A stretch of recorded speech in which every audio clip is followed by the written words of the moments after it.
तो सनातन के खिलाफ रचा गया ये षड्यंत्र पूरे देश ने देखा। लोकसभा स्पीकर ओम बिरला ने तो सदन से ही पप्पू यादव समेत विपक्ष के तमाम नेताओं को झाड़ लगा दी। मेरा आग्रह है, मैंने पूर्व में भी कहा था कि सदन के अंदर तख्तियां लेकर आकर बैनर लेकर आना ये संसद की परंपराओं और मर्यादाओं के अनुरूप नहीं है। और कुछ मान्य सदस्य तो वेश बदल बदल कर संसद में जिस तरीके से पहनकर आते हैं, मेरी उन मान्य सदस्यों को चेतावनी है। संसद या संसद के परिसर में मुझे कई मान्य सदस्यों ने मिलकर और लिखकर दिया है कि संसद भवन और संसद परिसर की पवित्रता बनी रहनी चाहिए, मर्यादा बनी रहनी चाहिए। लेकिन आपको जनता ने चुनकर भेजा है संसद में चर्चा संवाद के लिए, आप सदन की पवित्रता को समाप्त कर रहे हैं, उसकी गरिमा को समाप्त कर रहे हैं। मैं आपसे पुनः आग्रह करता हूं कि आप अपनी अपनी सीट पर विराजें। तो अब तो सभापति ने भी कह दिया, और जैसे ये बवाल बढ़ा, समाजवादी पार्टी ने हौले हौले इससे किनारा करना शुरू कर दिया। समाजवादी पार्टी ने कहा कि हमारा इससे कोई लेना देना नहीं, ये तो पप्पू यादव ने किया, वो हमारे थोड़े हैं। जबकि असलियत तो ये है कि इसकी शुरुआत तो समाजवादी पार्टी के तमाम उन नेताओं ने ही किया था। पिछले 3 दिन से सपा के नेता राम मंदिर के मुद्दे पर प्रदर्शन कर रहे हैं। आज भी चंदे की पेटियां लेकर वही सबसे पहले पहुंचे। फिर सनातन का चीरहरण हुआ, लोकतंत्र के मंदिर के सामने हुआ। लेकिन अब समाजवादी पार्टी इससे पल्ला झाड़ती नजर आ रही है। धर्मेंद्र यादव का कहना है कि समाजवादी पार्टी के लोगों ने सनातन का कोई अपमान नहीं किया, जबकि वही सबसे आगे। तो कुल मिलाकर हम आपको दिखा रहे हैं ये तस्वीरें, और ये तस्वीर आपको देखनी चाहिए। धर्मेंद्र यादव इसमें नजर आ रहे हैं। कोई सनातन का अपमान समाजवादी पार्टी के लोगों ने किया। समाजवादी पार्टी के राष्ट्रीय अध्यक्ष जी सबसे पहले सनातन के समाजवादी पार्टी पर आरोप नहीं लग रहा, आरोप पप्पू यादव पर लग रहा है। पप्पू यादव जी से जवाब लीजिए, वो समाजवादी पार्टी के सदस्य नहीं है। साथ में आप लोग प्रदर्शन कर रहे थे जिस तरीके से नहीं, विपक्ष के तौर पे वो कर रहे थे प्रदर्शन, ये सही है, लेकिन वो समाजवादी पार्टी के सदस्य नहीं है, वो निर्दलीय सदस्य हैं। अगर वो व्यक्तिगत तौर पे कोई भेष में आए तो उसके लिए हम लोग थोड़ी जिम्मेदार हैं। लेकिन क्या आपको लगता है ये ठीक है? क्योंकि स्पीकर साहब ने भी, स्पीकर चेयर की भी ओर से कहा गया कि आप मर्यादा में इस तरीके से भेष देखिए, समाजवादी पार्टी के 37 सांसदों के बीच से कोई अमर्यादित आचरण हो तो उसका जवाब हम दे सकते। अब कोई दूसरे दल का साथी अगर ऐसा कर रहा है तो उसके बारे में जवाब तो व्यक्तिगत स्वयं देंगे या उनका दल।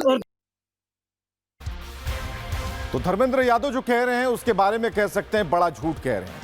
कह रहे रोल नहीं है हमारा, हम जिम्मेदार कैसे हैं? लेकिन आपको तस्वीर हम दिखा रहे हैं, जिम्मेदार वो कैसे हैं। धर्मेंद्र यादव ने कहा कि समाजवादी पार्टी के 37 सांसदों की तरफ से कोई अमर्यादित आचरण नहीं हुआ। तो ये जो शख्स आपको दिख रहा है स्क्रीन पर, ये कौन है? धर्मेंद्र यादव आपका कोई जुड़वा भाई भी है क्या? सर, बाकी 36 लोगों की जिम्मेदारी छोड़ दीजिए, 37वें आप हैं, तो क्या खुद ही तालियां बजा रहे थे?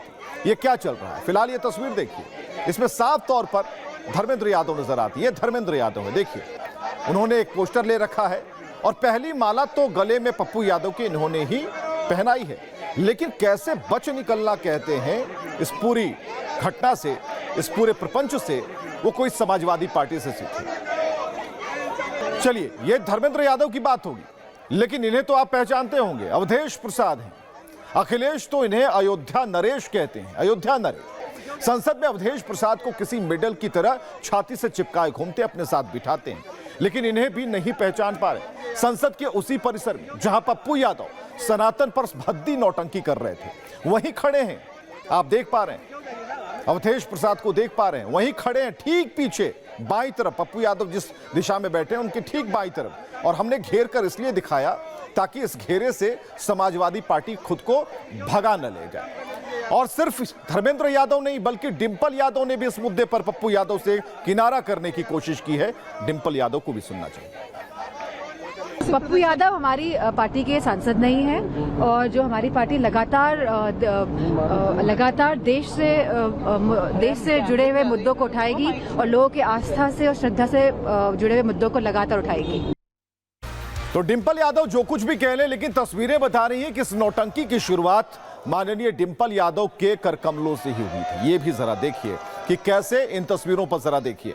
ये तस्वीरें बता रही हैं कि डिंपल यादव कह रही कि वो हमारे नहीं हैं, वो किसी और के हैं, वो खुद में हैं। लेकिन यहां डिंपल यादव ने कैसे इस पूरे नाटकीय जो प्रस्तुति थी उसमें सबसे पहला रोल उन्हीं का था। तो पूरी तरीके से जो कह सकते हैं कि किसी भी, और ये जो डब्बा जो रख रही हैं वो तो डिंपल यादव ही है। आखिर चंदे वाला डब्बा किसने रखा उस टेबल पर? वो डिंपल यादव हैं। अवधेश प्रसाद पीछे थे, धर्मेंद्र यादव को आप देख चुके हैं। तो आपने सपाइयों का दोहरा चरित्र देख लिया। पूरी दुनिया ने देखा कि नाटक की शुरुआत में पप्पू यादव से सटे धर्मेंद्र यादव नजर आते हैं। अवधेश प्रसाद दौड़ दौड़ कर मजे ले रहे हैं, सपाई तालियां पीट रहे हैं, लेकिन हंगामा होते ही साइड हो गए। लेकिन उनकी इस हरकत पर बीजेपी हमलावर है। बीजेपी क्या कह रही है ये देखना। वो तो दिमाग से बुद्धि से पैदल हो चुके हैं। मैं ऐसे शब्दों का प्रयोग नहीं करता, लेकिन एक व्यक्ति साधु का वेश धारण करके और वो चंदा की पेटी बनाकर लेकर भाग रहा हो, यानी साधु सारे चोर है। सब सारे साधु चोर नहीं हो सकते। मैं तो कहता कोई नहीं हो सकता, लेकिन आप भगवा पहन के और ये अमर्यादित व्यवहार करो तो ये सनातन का विरोध है भाई। तुम रहते कांग्रेस के साथ तो ये अलग बात है, कांग्रेसी अपने को कहते तो ये भी अलग बात है, लेकिन सनातन का विरोध करोगे तो सनातनी लोग इसको बर्दाश्त नहीं करेंगे।